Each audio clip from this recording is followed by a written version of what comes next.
What's up, guys? So we are going to get back to work on the old 65 project. You can see I got the engine hanging back here on a cherry picker. I got the front clip stripped apart. Dozer's back there posted up. I gotta get all the wiring and cables and steering column and everything out of the way on this firewall so that I can go through and wire wheel everything just the same as I did as the bottom of the cab, and then paint it. From that pinch weld all the way around the top and down, everything in the center of that is going to get painted black, and then everything on the outside is going to stay tan or cream color, cream puff. We'll call it a 65 cream puff. That's the name for this truck. I'm gonna go ahead and set you guys up on the time lapse. We're gonna get the rest of this stuff taken off of this firewall so we can get her cleaned up and start wire wheeling. So pitter patter, let's get at her.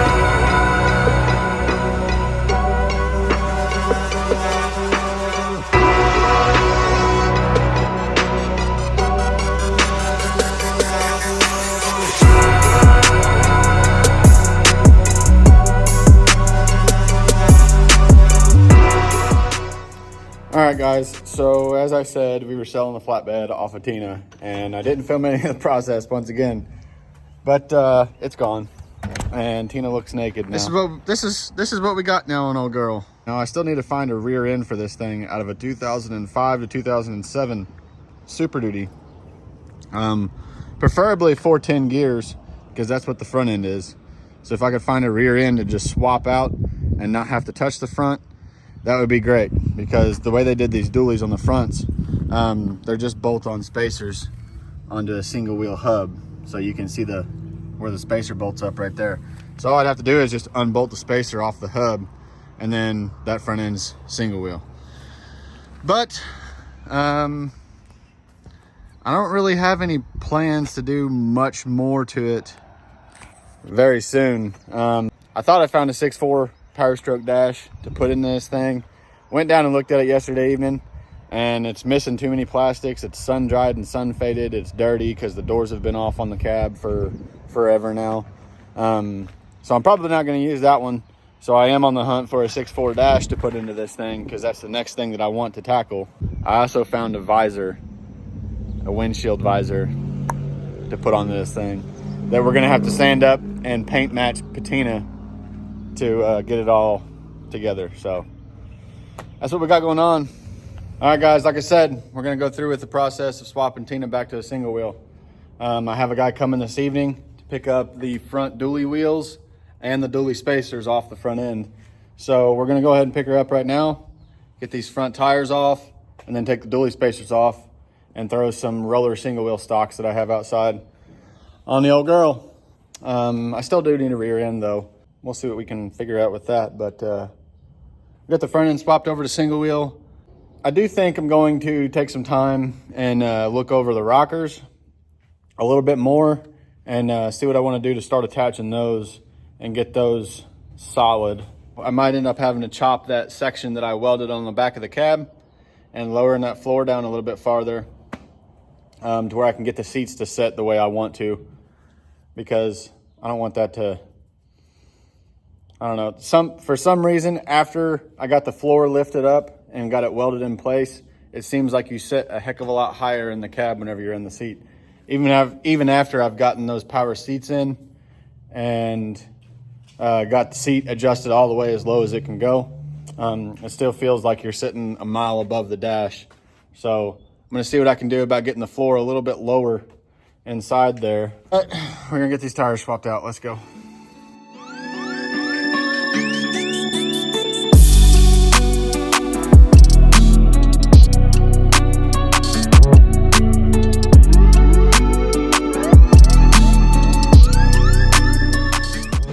right, guys, it has now been a whole 24 hours since that last clip, but we got the dually swapped out. We got single wheels on the truck, and I had a guy come over yesterday evening. He picked up the dually spacers and he picked up those Dodge Alcoa stocks for 400 bucks. I sold him the spacers and the wheels for 400 bucks. They're just 2 wheels and 2 spacers, but this is our current look right here. So we got these steel 17-inch stocks on here, and I kind of like them, but they're just stock rollers, you know, not what we're gonna run for like permanent use. So I got to surfing the all interwebs last night, the old Facebook Marketplace, and came across a steal of a deal. Check these out. We got the old 6.7 tow pig right here, and then we got these suckers right here. There's 5 wheels and 5 tires, all the same tires. That one down there at the end is just super bald. But I paid 200 bucks for all 5. They're 17-inch. I think they're Mickeys or Pro Comps or Ions. I don't know. They're the classic bullet hole looking wheels, you know. But they got these 37 1250 tires on them. And these 2 are cupped, so we'll use these as rears. Do a couple burnouts on them, flatten them back out. This one is pretty flat with no cupping, and that one's brand new. So I got to figure out, I think I'm going to end up putting that one and this one on the rear and doing a real sick, nasty burnout to wear this one down a little bit. And then we'll put that one and that one on the front.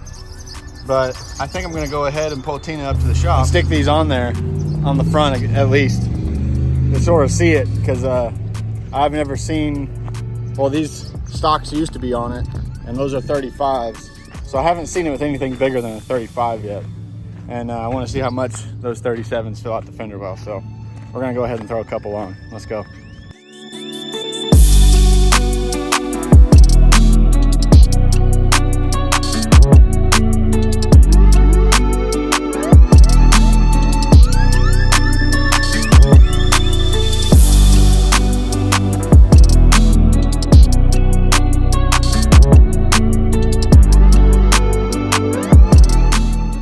Well, guys, Tina fits freaking 37s. Look at this.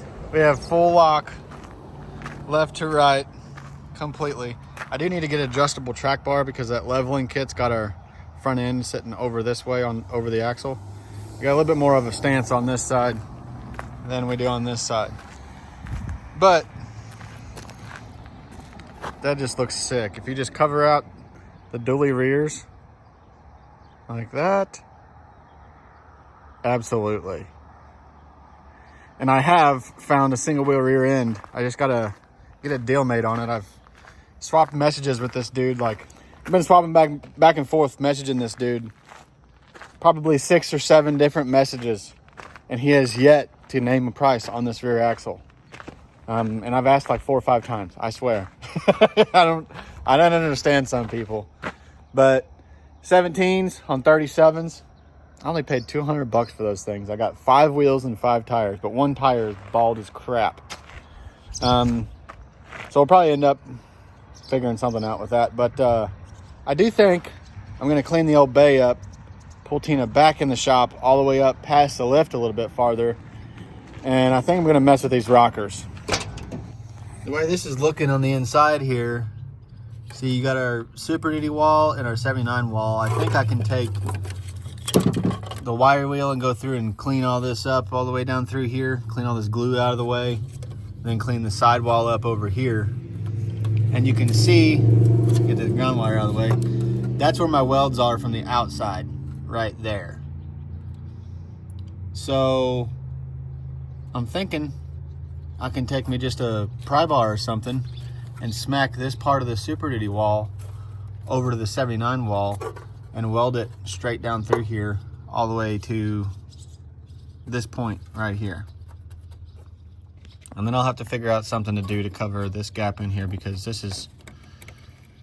that's a good little gap of metal that we got there. And I never cleaned the rockers off to weld before I set the body down fully, so a little bit of a mistake on my part. I don't know exactly what I'm gonna end up doing, but like I said in earlier clips, I think I got that floorboard sitting too high in the back, So I might end up cutting that panel out right there and making a new panel to drop the floor a little bit farther, because it gets my steering column's adjusted as high as it'll go, and I don't know, it doesn't sit right. Needed to sit different, so I'm probably gonna end up redoing that back panel. But I am gonna mess with these jams right here, do a little bit of that stuff tonight. So let's get her inside and get to it. All right, guys, we're back in the shop. It's actually now the next morning, the next day, whatever you want to call it. I did pull the truck in last night, but all I ended up doing was just staring at everything. But I got a game plan together, and we're here to execute this morning. So check out what I've figured out. So a while back, whenever we got the cab set over this thing and we welded that panel in, I just picked the floor up to where I thought it looked good and then made that panel and welded it all up. But didn't realize that that was gonna affect the angle of the way my seat's sat. Well, I've got underneath there and looked at stuff and have confirmed we are lower with the floor up here than we are back here. And the way that I confirmed that was how I cut those. I cut the Super Duty rocker off flush with the 79 rocker. We got about 1 inch up here. And then back here, it's about 1.5 inches to 2 inches. So I'm gonna end up, what I'm gonna do is, let's see if we can get this, I'm gonna move this seat back. What I'm gonna do is I'm gonna cut this weld from my sheet metal panel to the Super Duty floor right here. I'm gonna cut that weld and just drop that Super Duty floor straight down, and then we'll just make a little filler panel. It's like 1 inch or however big it needs to go all the way across. And then once I put the 79 bench seat back here, you won't see any of that anyways, because plus it's gonna be covered up with carpet, so it doesn't matter. So I'm gonna cut that weld, drop the Super Duty floor down to where it's level, get my seats sitting right, make that panel, weld that up, and then I have an idea for these rockers. So I gotta have a lip here, somewhat of a lip, to be able to screw in the 79 Ford door still plates. They're aluminum door still plates that go here that hold the carpet down to where your foot's not kicking the carpet and turning the carpet up and everything like that. And they also hold the door seals. So I want to be able to still use the 79 door still plates, but we also still got to hide our wiring under the carpet. So what I'm thinking of doing, I'm going to trim this down to the bend and then take a new piece of 16 gauge and lay it on there about 1 inch, and then go from that straight over or straight down to the Super Duty, so that this wiring harness can sit in that crease under the carpet. But I have to keep that shape in order for the weather stripping kit to seal against the door. So that's my idea, I think. And then we'll get to the back whenever we get back there. But one thing at a time, we're gonna cut that out and make a new panel for that. Let's go. All right, guys, I got the seats pulled out, seats and center console, and I went ahead and blew the floor out. You can actually see the upslope of this. Check this out. If you look closely, you can see about right here at this little dip on the floor, you can see the back half of that point up. So I'm gonna go ahead and set you guys up on the tripod right over there. And then we're gonna come up in here and we're gonna cut that weld and let that floor drop to the frame rail.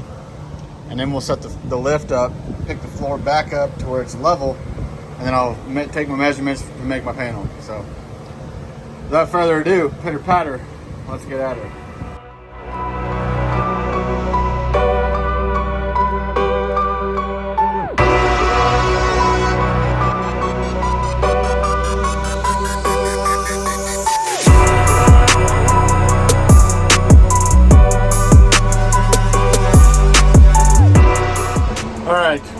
I'm trying to do this the most simplified way possible.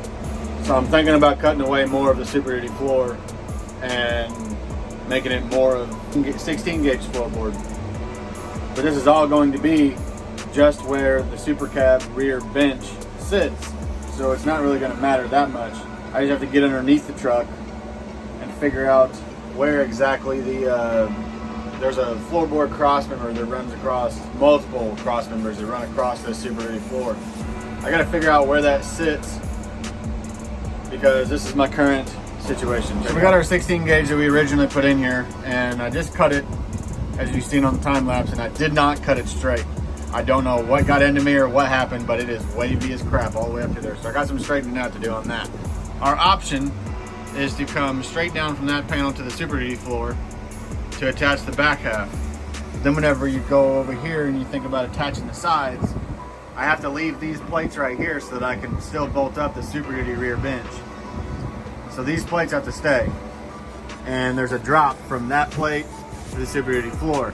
If I make this panel here, I'm gonna have to make another panel that comes down from that plate to the Super Duty floor there.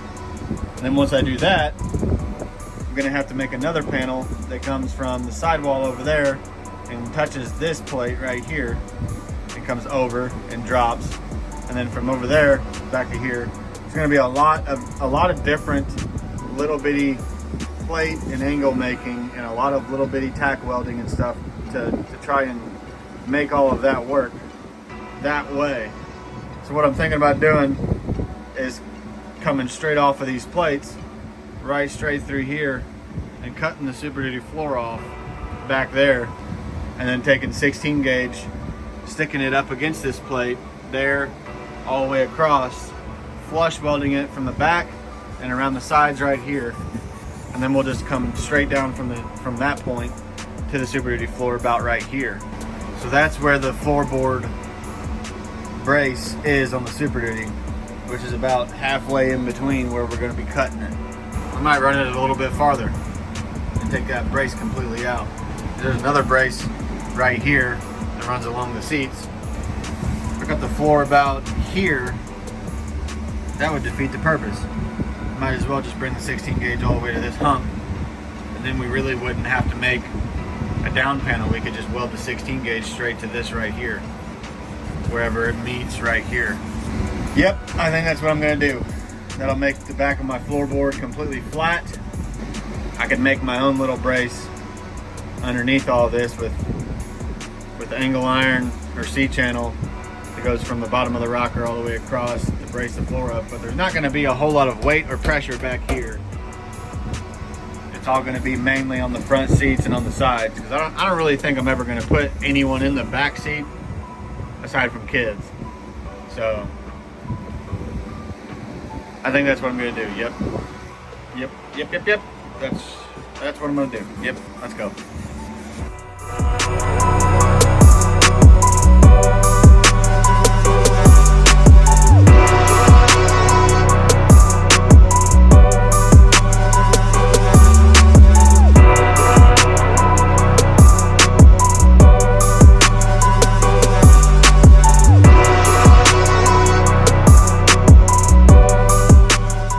All right, guys, super freaking happy with that decision to cut that whole section out of there.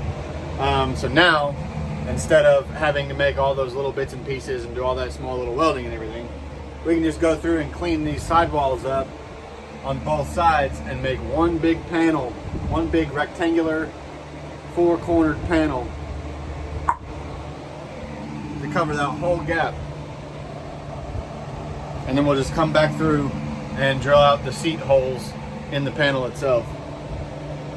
So much nicer, cleaner, faster, all the above. All the above. Tell you what. And I cut this low so that my panel can come and meet this wherever it needs to, and I'll weld it, and then later on, whenever I end up pulling the cab, I'll go back through and clean it up then. Because I am eventually planning on pulling the cab and wire wheeling, or having the bottom of the cab sandblasted and everything, having the floorboard and everything all sandblasted, and coating the bottom of the cab the same way that I did that 65 F100. So I'm gonna get the tape measure out, get in there, figure out some measurements, and cut a panel out. Let's freaking go.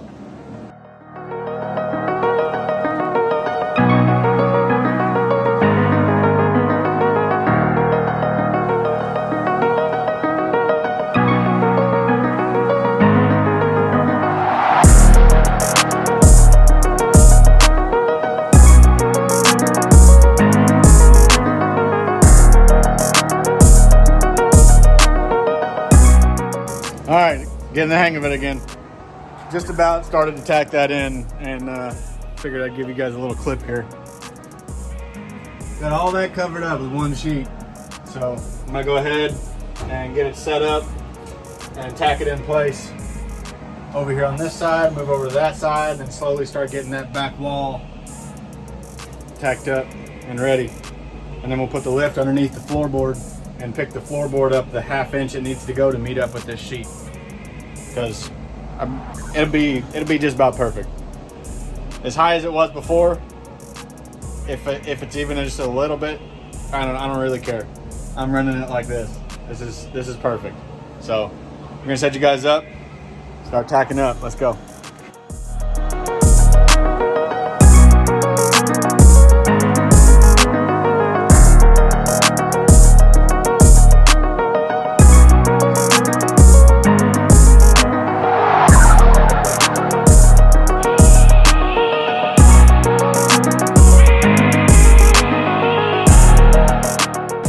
All right, guys, they're all tacked in place.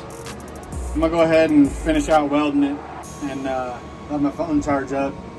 It's just like 1 o'clock in the middle of the day, and it's already down to 20% because we've been filming so much this morning. So I'm gonna get to it. I'll let you guys whenever I get all done. All right, guys, so it is now the next day.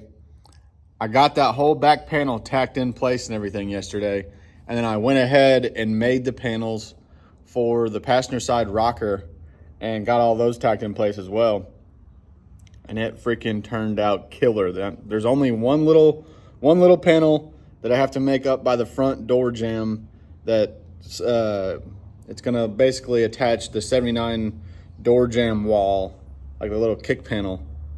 It's gonna attach that wall to the Super Duty floor and then also roll into the rocker as well. But check out what I got. So I ended up having to trim this down a little bit farther because we had some rust we needed to fix. So I got that taken care of. I bent this panel out, went 1.5 inches from the edge, bent this panel out, and I bent it using a hammer and the old vise. And then I made a template out of sketch paper and painter's tape for this panel right here. That way I could get it all the way over here into this and get all this covered up and sealed off from the bottom side. So all that's done basically. Like I'm gonna weld it out the rest of the way, get it all sanded down smooth and cleaned up. But our wiring harness is gonna lay in here real nice and basically be hidden by the carpet once you lay the carpet over that. And lay the carpet over that, whether carpet or vinyl. I don't really know what I'm doing yet. I don't really know if I want to do vinyl. I've had vinyl floors before. They're cool and everything. Everybody loves them. I think carpet looks cleaner, my personal opinion. But, oh yeah, hang on. I'll show you that freaking template I made yesterday. I'm pretty proud of this thing. Look at this. I used that tape, went straight over from the side, and stuck it all the way around that roll. That way I could get the correct shape. I'm learning. Getting better each time. All right, so I'm going to go to the driver's side now. We're gonna set you guys up on time lapse and probably just time lapse this whole process. I might do a little bit of talking, but it's probably most likely just gonna be time lapse. So without further ado, pitter patter, let's get at her.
All right, guys, we got her did.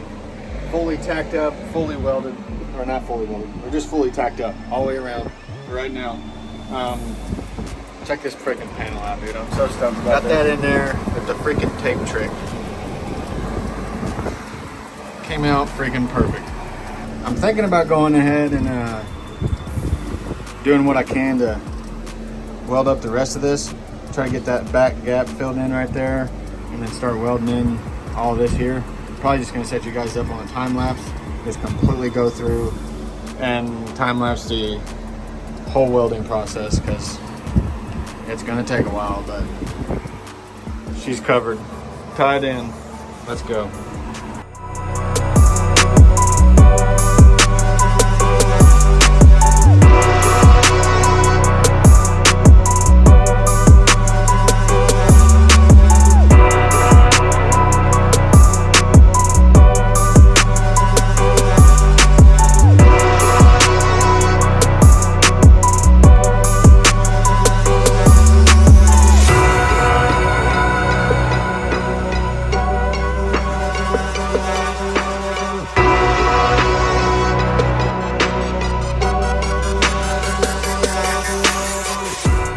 All right, guys, phone got low on percentage yesterday evening, so I went ahead and welded up pretty much the whole driver's side all the way to the center, and then the back panel all the way to that side. So I'll go ahead and show you guys what we got going on. We'll set you up on time lapse and finish welding out the passenger side. Here she is in all of her glory, all fully burnt in and attached. There's a lot of dirtiness and stuff in here now, but we're all burnt in completely. All the way up through here, all the way along back there, and halfway up to here, and then it's just tacked on that side. So I'm gonna go ahead and set you guys up on time lapse, and we'll go ahead and finish welding out that side completely, and then shoot, clean the interior out and put the seats back in here. Let's go.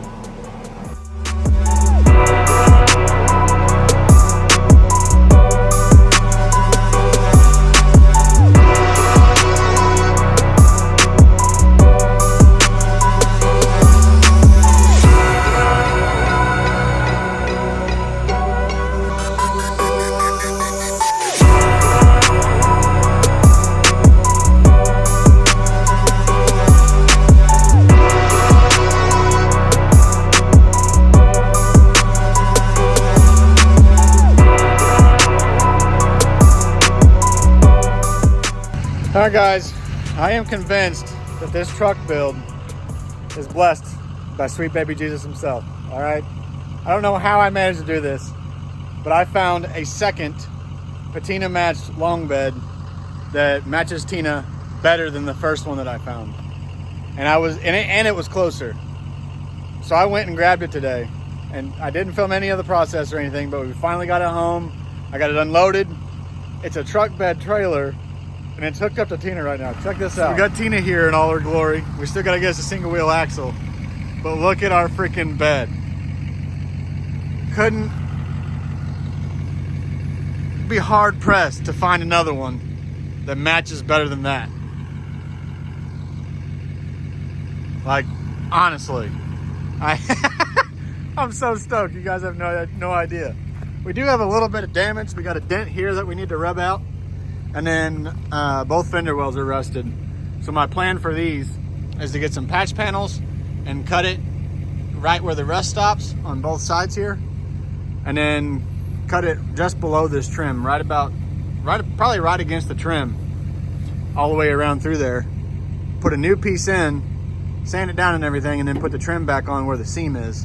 And then we'll just spray paint, patina match this fender well back in here, and get it all back together just like that. And then the original bed, the original short bed that was on Tina, is over there, and it still has a good, perfectly good, solid, not rusted out at all, perfectly good tailgate that we're gonna put on this thing. So I'm getting antsy. You guys are lucky that I even took this clip. I'm gonna go ahead and back this sucker in the shop. It's like 9 o'clock at night. We're gonna back it in the shop, get it off of this truck bed trailer, and get it set on the Super Duty frame with the cab. Let's go. All right, guys, it's like 95 degrees outside, so forgive me, my shirt's off. But I went ahead last night Didn't set the camera up or anything because I was too excited. And we got the bed pulled off of the truck bed trailer frame, and we got it set on Tina's frame. And I got it pulled outside right here. Check it out. Look at old girl. Look how freaking well that matches. Blows my mind, dude. Like, and the bed itself might not match the cab 100% perfectly, but the original bed that was on the cab didn't either. The original bed on the cab had more rust in the center than what the cab did. And I mean, the original bed's right over there. We can go look at it. It's right back there. So, I mean, I got some lining up to do as far as getting the heights correct, and then I am going to close that gap. So we're going to have to undo some of the stuff that we've already done whenever we line the cab up with the flatbed. I'm gonna cut the rear body mounts off the frame, and then we're gonna shorten the frame and take 3 to 4 inches out of the frame under the cab right here. That way we don't have to mess with the fuel tank. We can just shorten the frame right here, shorten the drive shaft, and then weasel around some brake lines and fuel lines and everything under there and get it all to work the way it needs to. But for now, I'm gonna spray this down with some degreaser and let it soak for a little bit, and then we're gonna power wash it and get this thing completely cleaned out and cleaned up. Let's go.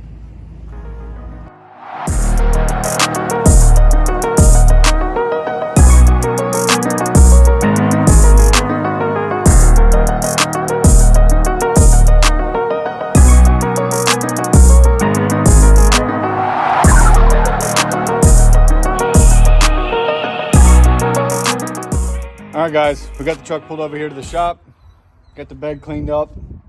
I went ahead and pulled the tailgate off of the original bed that was out there. Check this thing out. It's freaking clean as heck. This has to be the cleanest 70s model tailgate that I've ever seen, honestly. There's not a speck of rust on this thing. Not even all the way down here on the bottom. All the way across, nothing. Get it opened here. It's not even latched. Our latching holes, let's get it to focus here. You can't really see it. There you go. Our latching holes, there's a bolt broke off in this one, and this one's not too good. And then these are just completely busted up. So I might just end up cleaning up the sidewalls right there and then just welding the little latch hoops to the bed. But yeah, like I said, there's not a speck of rust on this gate, and it's really not even tweaked or bent or dented or anything like that. Like, it's amazing how clean this tailgate is. And the latch, where's the latch at? There it is. The latch still functions perfectly, so that's a win. Straight, solid win, and it matches amazing. The tailgate matches the bed, and the bed matches the cab. That's the way I like to see it. So there is one more thing, a few more things that we're gonna have to do. Like I said in the previous clips, we're gonna have to shorten the wheelbase so we can close this gap right here.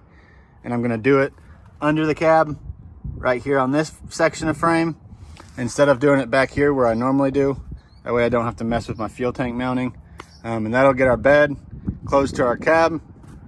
And in doing that, we're gonna have to cut off the cab mounts that we've already put here. We're gonna have to cut those off, scoot those back. And whenever we do that, we'll have to lower that cab down a little bit too. So that'll probably all be seen in the next video, guys. That will be it for this video. We've done a lot. We've done quite a bit, honestly. We got the whole floor welded up. We went to Illinois, 3 hours away, and got this bed. Got this bed off of the truck bed trailer frame. Got it set on here. Got this tailgate on here. She's coming right along. I am freaking stoked to get this frame shortened, get the bed mounted up solid, and then we still gotta get us a single wheel axle. So stay tuned, guys. We're gonna get after it. Try to get this thing together by August. There's a truck show. I think it's the weekend of the 25th of August that I'm wanting to drive the truck to. So we're getting, I wouldn't necessarily say rushed. it's not going to take too long to get the frame shortened, get the bed mounted up, and get a single wheel axle up underneath it. And once it's to that point, it could be drove. So won't be too much longer. I'll be behind the wheel whipping that thing, sitting in the ice cold AC. Let's go. Stay tuned, guys. Like, subscribe, follow for more, share it with a friend. Let's continue to get this channel growing. We'll see you guys on the next one. Say bye-bye. Bye-bye. Bye-bye.